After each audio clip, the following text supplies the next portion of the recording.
Marcellus, get us started. Has Odell given the Browns a culture problem? No, he has not. And just to clarify, I know that the Patriots don't whine, but they do destroy cell phones and burn videotapes. So, they figure out a way to They figure out how to get out of them situations. You know what's happening here? These are just the symptoms of losing. And the real illness is a lack of production. You don't go 2-4 because you complain after ball games. You go 2-4 because you have a quarterback that's regressed. And he's regressing from a place that maybe was greater than we should have expected out of him being drafted number 1 overall in Baker Mayfield. There was a shock that went through the collective NFL atmosphere when we saw that Baker Mayfield was the number 1 overall pick, right? We were like, what? And then he went out there and broke the passing touchdown record of Peyton Manning and came close to winning Offensive Rookie of the Year. And we said, oh, he's a made man. And then the sophomore slump hit, which is basically you don't go back to square one in the second lap around because you think, oh, it's not that bad. It's not that easy. I already made it to some degree. And what we're seeing right now is a catch that Odell can't make anymore because the ball is not as accurate as it was usually thrown when he was a New York Giant. What you're seeing right now is a coach who is in front of his skis and over his head in terms of schematic philosophy and being a chess master on the sideline. So all these are symptoms that come from losing. But what's really happening is that they're not getting core production out of his talent. You hit on something that I believe is in line with what I'm going to say. A team typically takes on the personality of its coach. But in reality, in the National Football League, the team takes on the personality of the quarterback. The Cleveland Browns are emotional because Baker Mayfield is emotional. The way Baker Mayfield acts is the way that the rest of the team acts. When we saw the ebbs and flows, and we talked about being a franchise quarterback and how that position is supposed to be presidential, where Baker Mayfield goes against the norm. So everyone has said, oh, it's okay, that's what he does. But what happens is he sets the standard. He is the guy that is the standard bearer. You talk about the Patriots. How does Tom Brady conduct themselves? If Tom Brady, the best player, is in line, then everyone else falls in line. Right. When the Cleveland Browns made Baker Mayfield the number 1 overall pick and they made him the franchise quarterback, and then they gave him the coach of his choice, Freddie Kitchens, they turned over the franchise to Baker Mayfield. What we're seeing from the Browns is a reflection of Baker Mayfield. Odell Beckham has nothing to do with this. But I just want to clarify. You do believe there's a culture problem. You just think it's really coming from the quarterback. Absolutely. Okay. I could kind of disagree, but I like the point. I disagree. Todd Husak, Patrick Ramsey, they did not influence the way I felt and the way our defense played. I would say I did, and I would say our coach did. But I would think a strong personality at that position would dictate that. Is he a cultural problem? Yes, he is. He is a cultural problem because the culture of what he brought to Cleveland is probably bigger than the Cleveland brand itself. It's already a cultural problem in Cleveland as it stands. They weren't winning and world beaters and Super Bowl champs before Odell got there. They were dealing with the same type of issues. Now it's just that much more amplified because of the personality and the stardom that Odell Beckham and a Jarvis Landry brings to the organization. So where I'll say I agree that Baker Mayfield plays a part in maybe the team aspect of this emotion, Odell Beckham plays a part in what this cultural situation is that they're dealing with, the lack of excellence connected to the brand.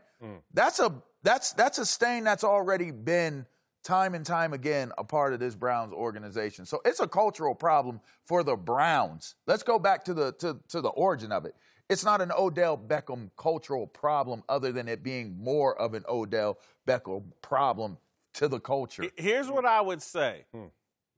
Second half of last year, Greg Williams is coach. They were headed the right direction, and Baker Mayfield was playing really well. Yeah. And they get rid of Greg Williams, new head coach, and then they bring in one of the strongest personalities in football, who, again, to me, is not the greatest personality in football, but he's certainly one of the strongest. Those things have changed, and Baker Mayfield's play has slipped. You got a head coach that, again, I believe is just a first-year head coach trying to deal with OBJ and all the historical baggage of the Cleveland Browns.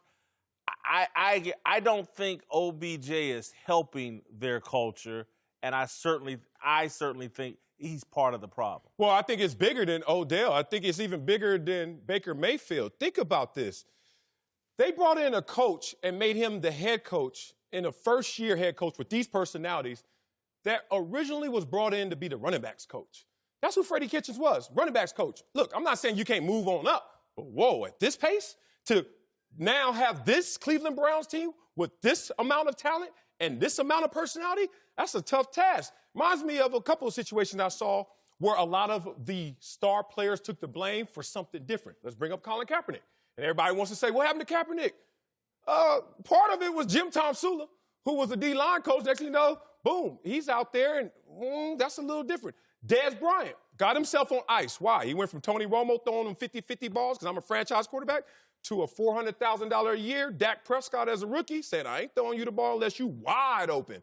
And then all of a sudden you saw that production drop. What's happening here is everything lands different when you're not successful. And you could do the same exact damn thing. In New England, if you're having a child and you got to go take paternity leave and your name is Kyle Van Noy on the Patriots, all right, see you later. Missed the first game. But if Jalen Ramsey on a sorry Jacksonville team, hey, bro, what you doing? You really love that kid that much? And it's crazy because now we look at a situation where Michael Bennett goes at his coach to the point where they beef to a suspension. It's the Patriots. Sweep it under the rug. That happens over here where we just talk about coach or we talk about the referees. We blow it out of proportion. So success will cover and put lipstick on a lot of these mistakes. Look, winning is a habit. Losing is also habitual. And what the Browns have is they have a habit of losing games. There's not a culture of excellence in that locker room. However, we always talk about the quarterback. There's a reason why we talk about the quarterback. The quarterback is the face of the franchise beyond the head coach. So I refuse to put this on Odell. I won't put it all on Freddie Kitchens. I'm going to say the franchise quarterback is to blame. Second-year guy, Bucky. No. Second-year guy. Number one overall pick. Remember the heat we gave Cam Newton when he was emotional and all that other stuff. Baker Mayfield gets it the same. When you're emotional and you're up and down and you're not consistent in how you deliver your message and your performance, this is what you get. The Browns have an issue because their quarterback is not playing like a presidential quarterback. I would say I'm going to push back on bringing Cam Newton into the discussion because early on, and particularly all the way up through his MVP year, there wasn't a great deal of criticism of Cam. There wasn't, Bucky. The towel over the head, all the stuff, the icon, all of the stuff that he caught. You know why he was doing all this? Because he was out there balling and people wasn't allowed. You might have been on the positive side. Listen to all the criticism that he got coming from Auburn all the way through. Got a lot of criticism coming out of college and people questioning his personality. And again, I'll defend those people right now based off we've got 10 years worth of history to say, damn, maybe there is a personality problem. I'm just saying, Baker Mayfield is in his second year as a quarterback. Just because he was drafted number one didn't mean he established himself as the franchise guy. Look, I'm thinking Patrick Mahomes is the reigning MVP. I don't think he has complete control of that Kansas City locker room. He's still a young guy. Deshaun Watson, the same thing. You grow into that. I think the Browns made a mistake. They obviously promoted Freddie Kitchens beyond his competence, the Peter principle. And then they bring in Odell. Let your quarterback get out there and establish. They have Jarvis Landry. There was not some great need for the most powerful personality in football to join this team when your quarterback is in his infancy. I just think they put Baker in a tough spot. I don't think it's fair to put that on Odell Beckham, to be honest. I think the reality of this situation is that the Cleveland Browns, to what end you add Jarvis Landry? To what end you add Baker Mayfield? To what end that you add OBJ? They're not winners. And here's the problem. Baker Mayfield's not a winner. The Browns are not winners. The problem here is in this situation, you'd have to blow the whole thing up. And what you can't do in professional sports that you can do in college sports. No, they did blow it up. They tanked and got a bunch of young No, guys. I'm talking blow the whole thing up. 20 years of tanking. I'm talking that you can't blow it up the way you need to blow it up because owners can't be removed. So when you're talking about an entire organizational dysfunction, you cannot continue to put the ills and the failures of a franchise on the players, nor can you put it on the coaches. You sound like you watched the Clippers. I sound like I lived it. Once they let the owner go. I'm going to just tell you what you sound like. What I sound like? A living excuse. No way. You play. No way. There's 53 guys in here, and none of you guys are accountable. You play for the Browns, and therefore they lose. This ain't Major League, man. This ain't the movie Major League. But look at all the franchises. I'm going to just tell you right now. Look at all the franchises. I'm just telling you right now. Doc Rivers and the Clippers going to prove your point wrong this year. No, actually, the Clippers proves his point right because until ownership changed, nothing changed. That's what he's saying. That's right. That's all. Point. I'm here, Marcellus, I'm here to help everybody. Hey, Marcellus, thank you. And I got one more to help you guys with. Go ahead. The reason the Browns are in this situation currently, I'm not going to go historically because I'm not a big believer in the oxygen in the room is the same 20 years ago. That's why we still sorry. Shut up. We ain't built right. This team was built incorrectly, and I tell you, it's in mentality.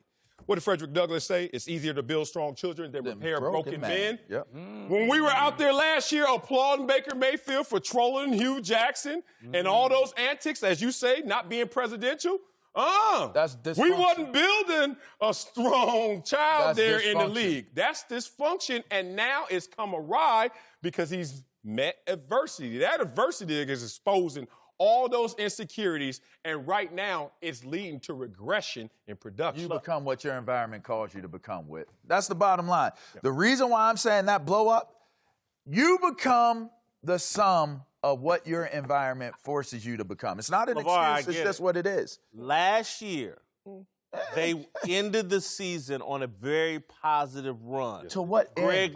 To what end? So Greg Williams comes back.